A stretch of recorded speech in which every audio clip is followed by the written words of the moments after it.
Blessed day, everyone! Hello, Matthew, what is your Bible verse for today? Sabi, blessed day everyone, Bible verse for you today. Sabi dito sa Matthew 7 verse 12. Huwag mong gawin sa kapwa mo ang ayaw gawin sa'yo. Kaya mga kapatid, paalala to ni Lord, maging mabait tayo sa mga kapwa natin kasi susuklayan tayo na maganda. Mas lalo kung si Lord kasi bless tayo kung minamahal pa din natin ang mga kapwa natin. Yun lamang po.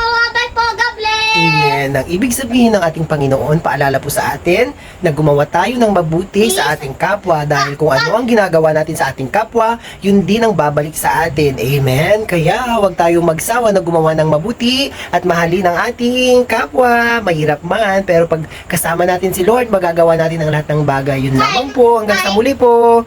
Bye-bye. Wala ko sa Okay, ano pa yun? Go. Kahit ba't yung tao sa atin or kapwa natin or mabait sila, mahalin pa din natin or pag-pray na lang natin. Kaya Amen. mga kapatid, paalala to ni Lord na huwag tayo mag-give up sa pag-pray. Amen.